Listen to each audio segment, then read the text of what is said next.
Welcome to AI Goes to College, the podcast that helps higher education professionals navigate the changes brought on by generative AI.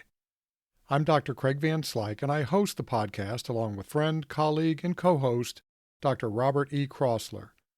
Combined, Rob and I have over 40 years of experience in higher education, serving in roles ranging from adjunct faculty to dean. We're here to help you figure out what in the world's going on with generative AI and, more importantly, what you can do about it. Welcome to another episode of AI Goes to College, the podcast that helps higher ed professionals navigate the world of generative AI. At least that's what we're shooting for.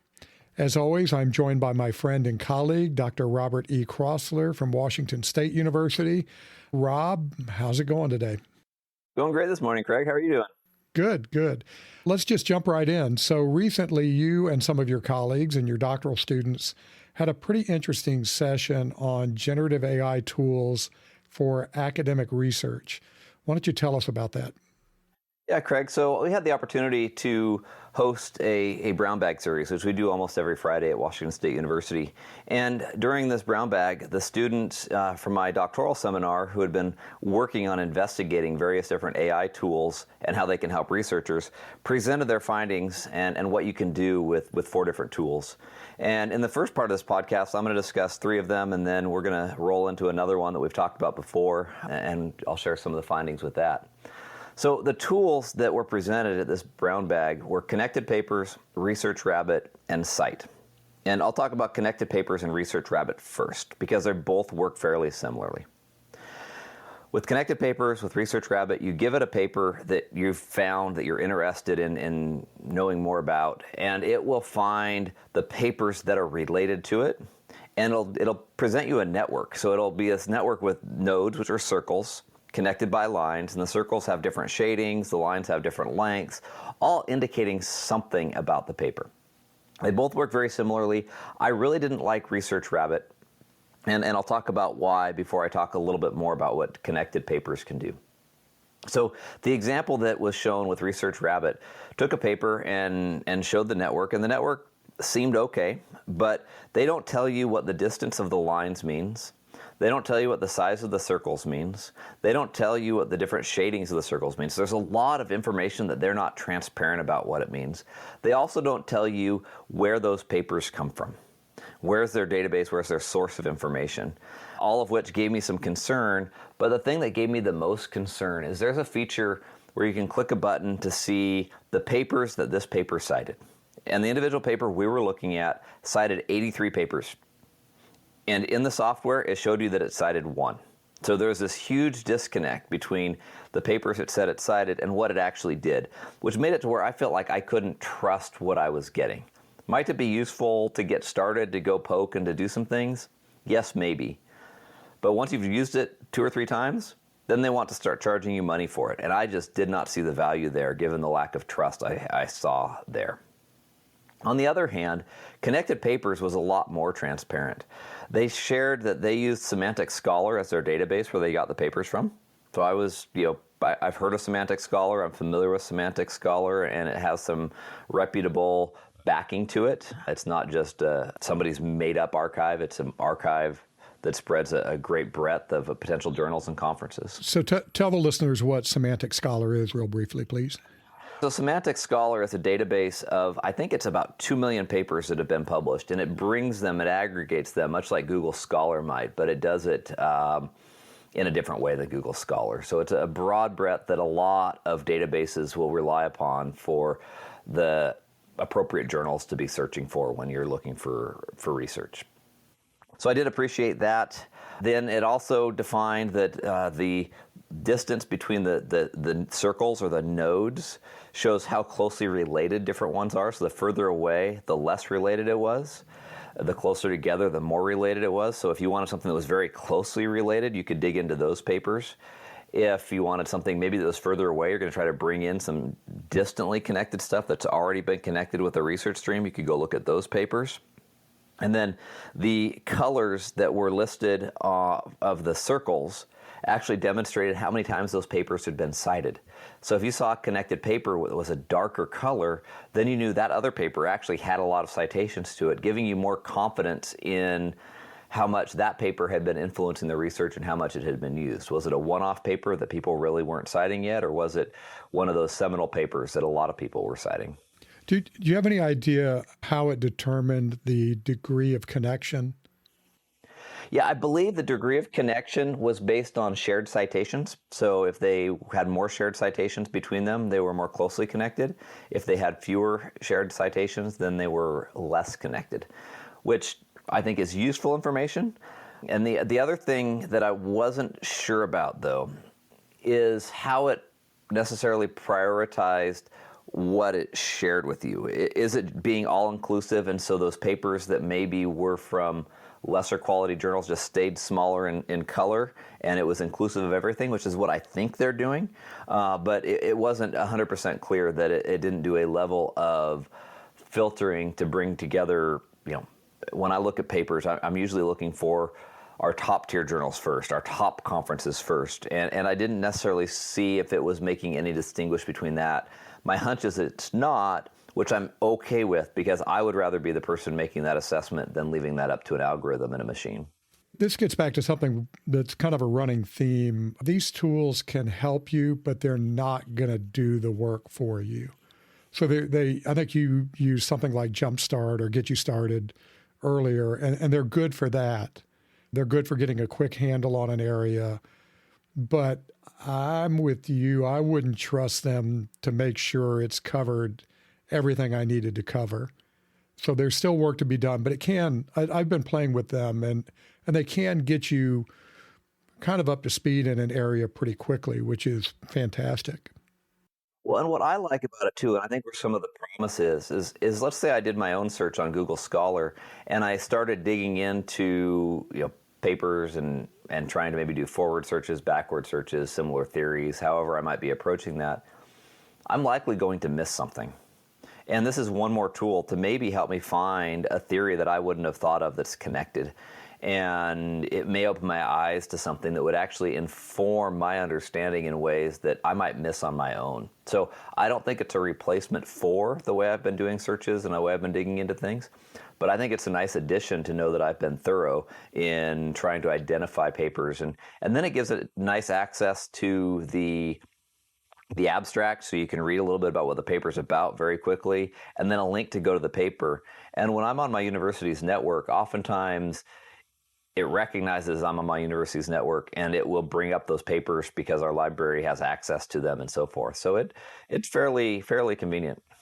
Yeah, I think there's a little bit of a danger that students might over-rely on these tools, not just students, but I think it's more of a danger with students. As educators, we're going to have to keep, I'm hesitant to use the word hammer, but I think it's the right word. We need to keep hammering them. Look, these are great tools. We want you to use them, but ultimately, at the end of the day, your name's on the paper, and you've got to be sure that you've done the work that's necessary to find all of the relevant references and bring the right theories to bear.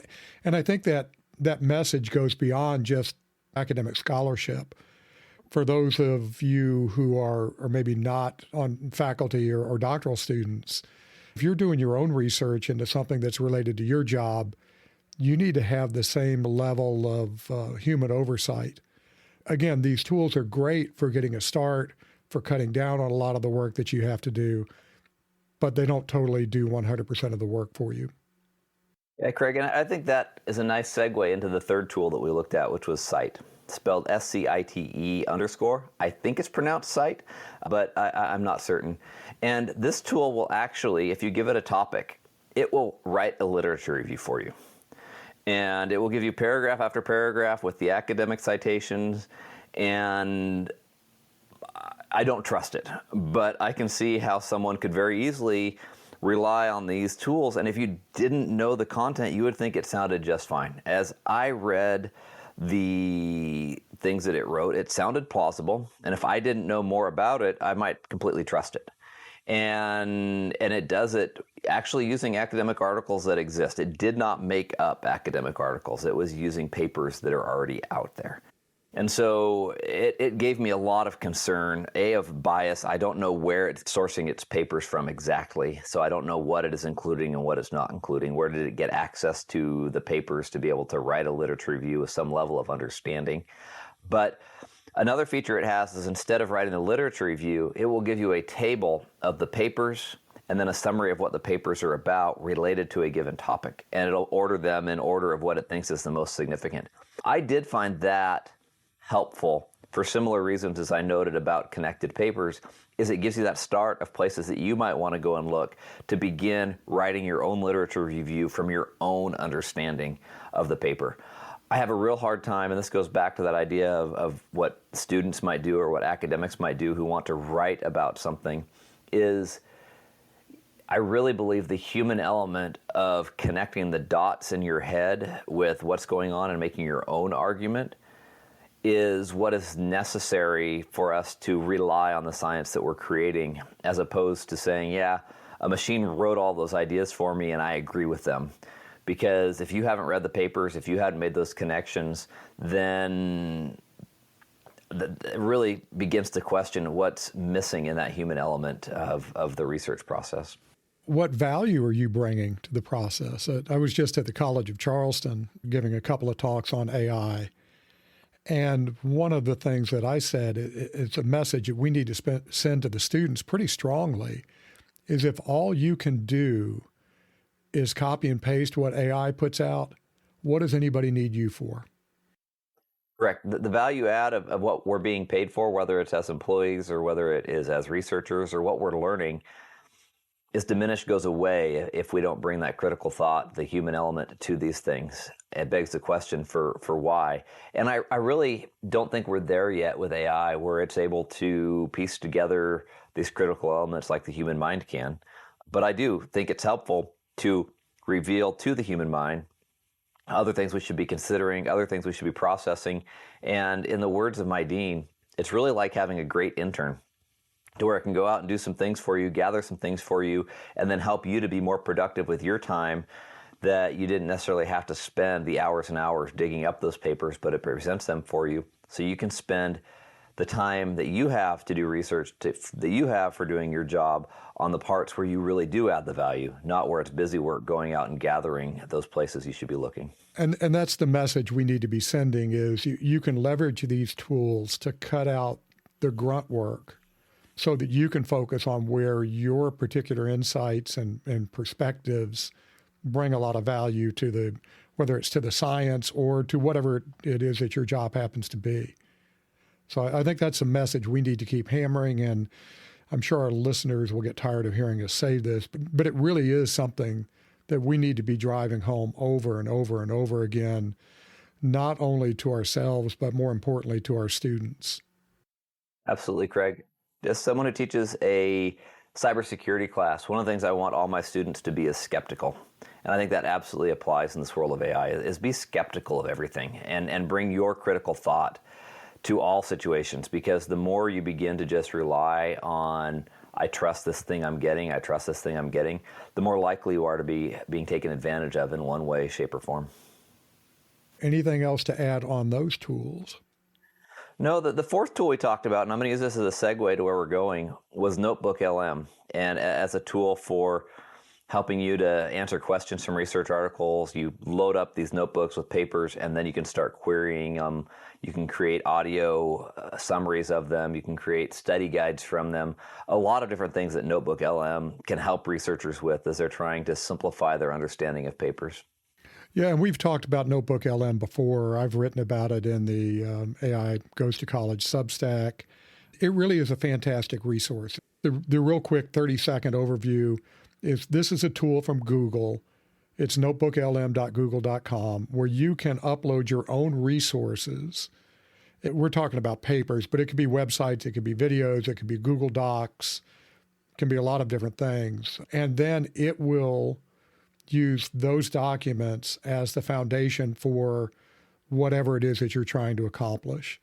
And so it's very cool. I think it's among the most interesting AI tools that we've got right now.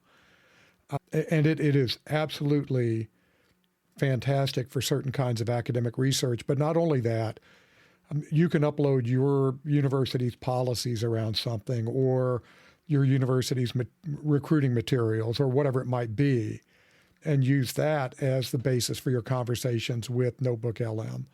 What did you all talk about in your seminar? Yeah, well, we talked about basically using it to load papers that you were interested in and using it to query. You could ask it what theories it used. You could ask it what constructs it used. One of the things that was very useful is to create a learning guide from it, where it would summarize the document in a way that helps you to pull out some of the key features. Some of the concerns were around whether or not you could completely trust that it did a good job. The evidence provided that maybe it doesn't was when you create the podcast or the visual overview, that sometimes it would ignore certain papers and putting those things together. Is that happening when you have too large of a notebook, when you're trying to get this more written summaries?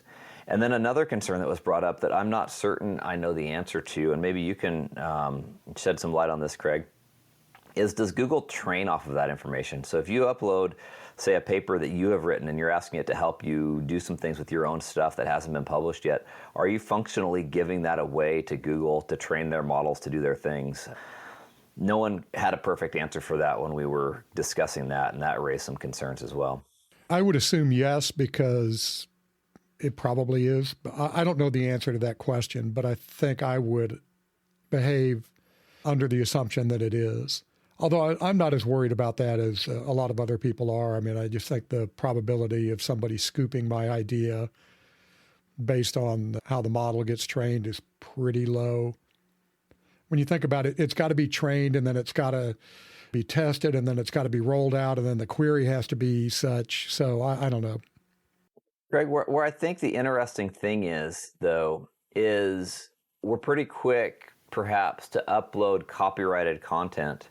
And if you don't have permission to upload that copyright content to query and then you're giving it away, are you breaking the law or operating unethically? So I think there is some interesting conversations to have around the ethical nature of how all of these models are being trained. I was talking about your own work, but you absolutely shouldn't upload something that's copyrighted without permission. I mean, I think that's morally wrong to begin with.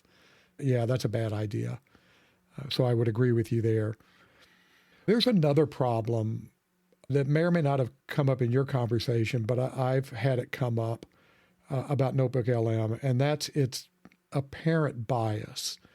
So the quick backstory, I was at the Pod Indy conference, which is an annual conference in Indianapolis for podcasters. And I was co-headlining with Dave Jackson, who's a very well-known podcaster and podcast coach. I was doing AI stuff. My big finish was NotebookLM. And so I had taken a bunch of transcripts from my personal podcast, Live Well and Flourish, all about stress and stress management, put it into NotebookLM. And then, Rob, you mentioned the audio overview, which is kind of an NPR-style podcast that it produces, which frankly is just this side of magic. It's so good. And so I did that, played it, and two of the people at the conference said, is there any way to make it so the woman doesn't sound like an idiot? And that was coming from a female, two females actually. And I got to thinking, and it does seem to make the female character. So there's a male character and a female character, a male sounding, female sounding character in the audio overview. And the male does seem to drive the conversation. That's been my experience. I wasn't so sure I would have said the female sounds like an idiot. Rob, have you experienced the same thing when you've used it? I have, and it's very interesting, and this may show my bias, is I didn't pick up on it until you said something. And once it was pointed out, I was like, yeah, absolutely. It's very much driven by the male-sounding host in that podcast. So I was really intrigued by the little research you did to poke into this. The first thing I did was try the custom instructions. So it has some kind of custom instructions where you can tell it to focus on certain aspects of your resources that you uploaded. So I put in there, have the female lead the conversation. I don't think it did anything at all. It was worth a try. It didn't seem to work. So what I did is I wanted, we're scientists, so I wanted to do an experiment. So I took 6 different resource sets. So I set up 6 different notebooks in NotebookLM. I had it do the audio overview, and then I transcribed each one of those audio overviews using otter.ai, which is fantastic for this kind of thing. Then took those transcripts, put them in ChatGPT, Gemini, and Claude, and asked 3 questions. Said, what one of these is a male-sounding character, which I labeled, and then the female-sounding character, which I also labeled with different names, Sheila and Kyle for the female and male. That's a shout out to Dave Jackson. Those are the names he likes to use. And I said, which one led the conversation, which one dominated the conversation, and which one sounded smarter? And it had 3 choices, Sheila, Kyle, or neither. So I know that's a lot of information, and I'll put this in the show notes. So in terms of leading the conversation, Kyle led the conversation 67% of the time, or in 67% of the experiments. So remember, we've got 6 conversations, 3 different analyses for the different chat bots. So we've got 18 trials here. I think it's 18. Did I do that math right? Anyway, 67% of the time, Kyle came out as leading the conversation. 27% of the time, it was Sheila. Who dominated the conversation? It was pretty similar. 60% of the time, it was Kyle, and 33% of the time, it was Sheila. So we've got a trend going here where the male character is definitely driving the bus. But then, which one sounded smarter? Kyle came up as sounding smarter 0% of the time, which I thought was pretty interesting. 60% of the time, the AI chatbot said that neither one came off as smarter. And then 40% of the time, it was Sheila that sounded smarter. I thought this was pretty interesting and pretty curious. So I don't know. I'm going to pause here, ask you for your reactions. My first reaction is, how is smarter determined? I honestly don't know what determines that. The other parts of it aren't terribly surprising based on the times I've listened to it, that it was dominated or led by the male-sounding voice or by Kyle. But one being smarter than the other, again, to me that seems like the tools are introducing their bias on determining what smart means. Well, it's funny you should say that, because I ask it to explain its reasoning for each one of these assessments. And with smarter, it was adding more concrete details, giving more examples, having more breadth in the answers, those sorts of things. And if anybody's interested, you can email me at craig@aigoestocollege.com, and I will share the complete transcripts of the chat sessions with you. But that's essentially what they did. Is if there were more details, if there was more concreteness, more precision in the comments, then that's what it tended to think as being smarter, which, I don't know, that kind of made sense to me. So what was more interesting, well, not more interesting, but what was also interesting is I dug into why that might be exhibiting bias. And I thought this needs more investigation. This all needs more investigation, but I thought this was fascinating. So we have gender stereotypes where males tend to lead things and dominate things, but the females are the people that we might draw on for certain kinds of expertise. And so that's kind of what the models were saying was the basis for calling this biased. So all 3 of the models thought these were biased results, that these results exhibited bias. So anyway, I think there's a lot more research that needs to be done in this, but I think there's definitely something going on here. Yeah, Craig, it'll be interesting to see how NotebookLM advances as well. I've read some things that suggest that there could be other approaches they use for these audio summaries that might be different than this whole NPR podcast style. And will there be the abilities to pick and choose the types of voices, or will it be more being able to write audiobooks and various different things? And so it'll be interesting how this bias plays a role in this various other different ways that we're going to have these audio overviews as well. I think there's kind of a high-level issue that we want to make sure that we cover. There's bias of many different kinds in the data that these models, these large language models that drive the chatbots, are trained on. And that's just a fact. There is bias in those data sets. And unless we do something to mitigate that bias is going to creep into the outputs that the large language models, including the chatbots, give us. On the surface, okay, well, let's do something to mitigate those. But how do you mitigate those? So you kind of introduce your own bias in how you mitigate. So it's kind of a mess, and I'm not sure what we do about it beyond going back to one of our running themes, making sure that you go through the output that you generate with the help of generative AI and make sure that you aren't inadvertently perpetuating some kind of bias. And this is not woke stuff here. I mean, this is just fact that these biases are in there and that those biases can create harm for people. Yeah, absolutely. I think owning the material, being transparent in how you've used it, and taking responsibility for what you create and doing the legwork so you can take that responsibility is an important just default behavior that you should have with these different tools. Yeah, just like anything that you're putting out into the world. You don't want to put things out that cause harm inadvertently or any other way. All right, anything else on bias? I'm sure we'll return to this at some point. And I'm really thinking about doing a much more systematic investigation of this.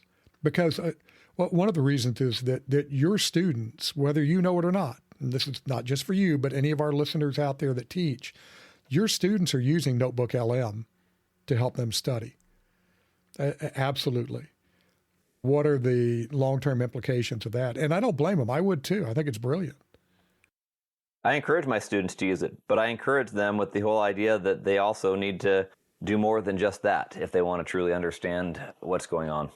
But I think it changes the way we teach in the classroom too, where we need to engage more than just, here's what the textbook said, and here's me regurgitating what the textbook said. Maybe we should just do NPR-style lectures.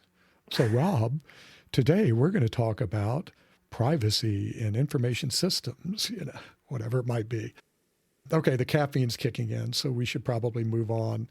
All right, so I did want to talk about two other tools that I think are pretty significant. One is ChatGPT Search, which has been out for, a couple of months now.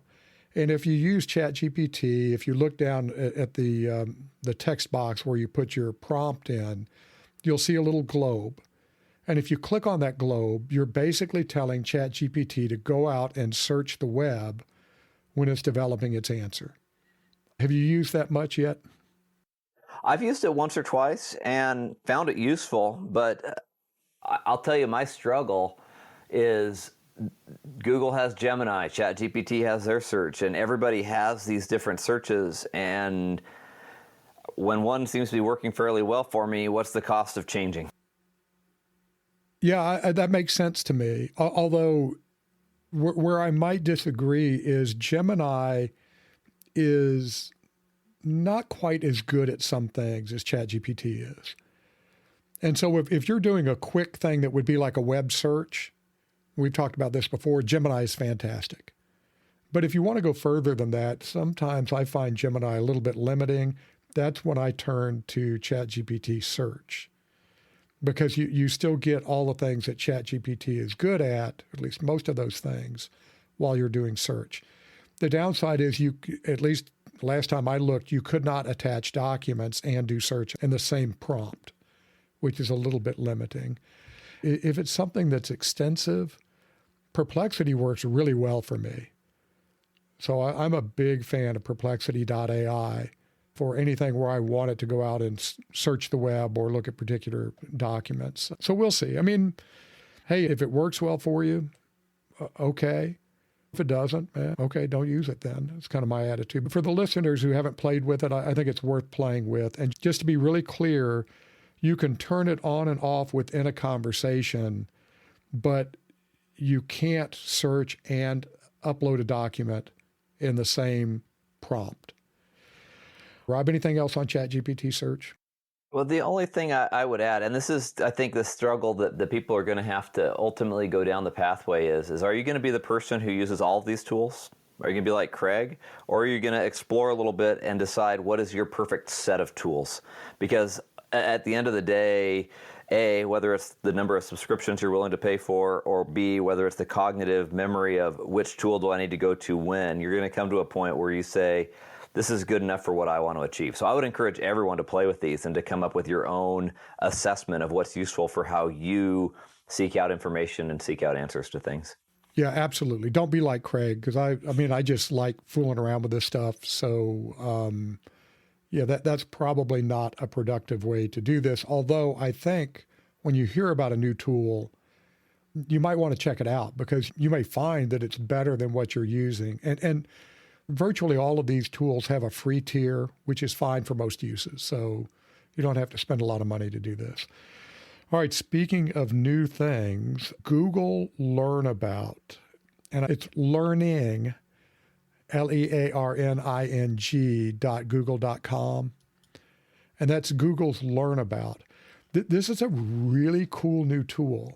So basically, you go to learning.google.com, type in something that you want to learn about. How do large language models work?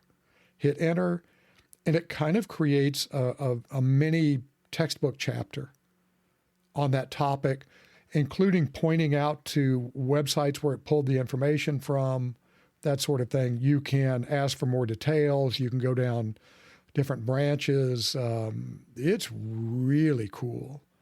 Have you had a chance to play with it yet?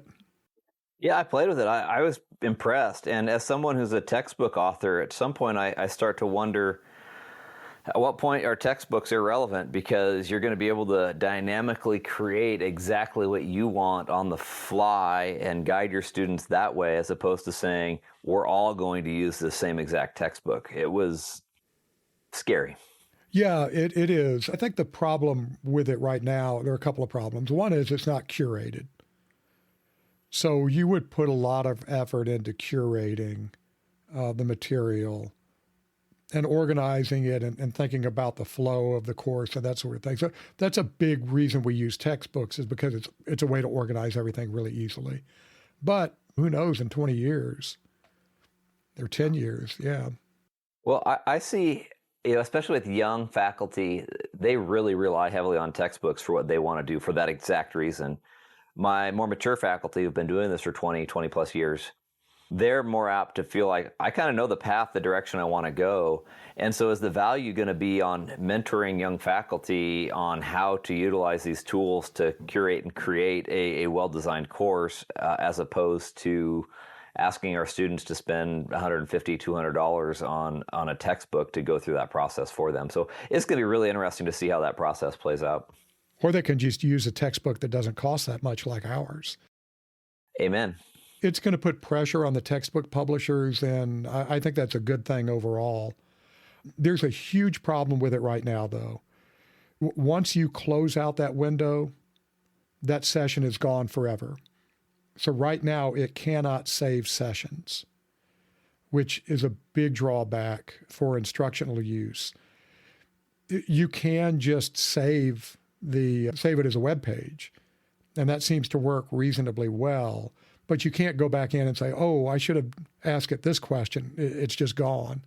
But my guess is that'll get solved eventually. But where I think this is maybe a little bit of a watershed moment, something that higher ed has been pushing, particularly in our field, information systems, for as long as I've been around, is we need to help students become self-directed lifelong learners. We're not so great at explaining exactly how they should do that, but we do push that, especially in a dynamic field like information systems. This could be a big step in that direction, and maybe even more importantly, to democratizing learning. So where you don't have to pay somebody, you don't even have to sit at the feet of the masters to learn things. You can learn it on your own. And that might be bad for higher ed, but I think not if we do things correctly. But it really is good for learning.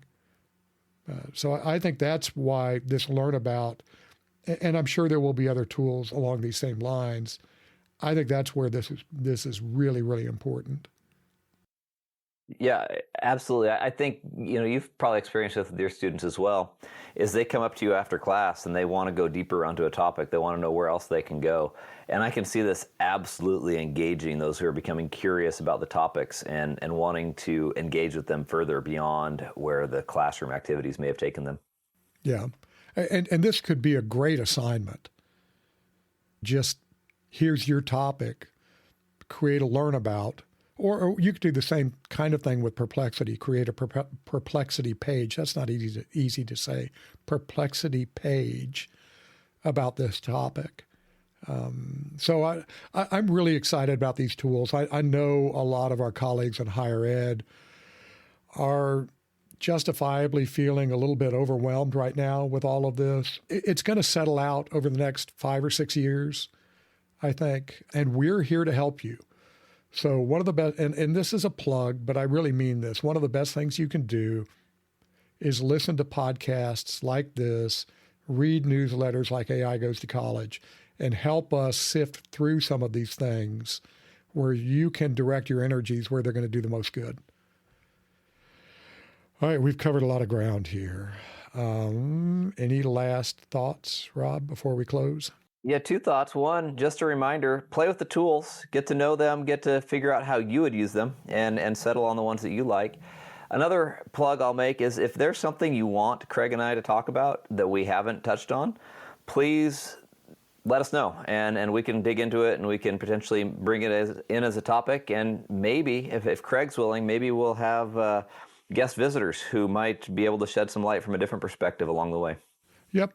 And along those lines, you can go to aigoestocollege.com, and there's a little contact us button. I think it's in the lower right that you can use to contact us. Or you can email me at craig@aigoestocollege.com.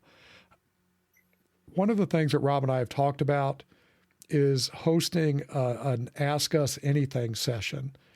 So if that's something you'd be interested in, send me an email. Use the contact us at aigoestocollege.com and let us know if that's something. You should see the look on Rob's face. He's like, oh, what?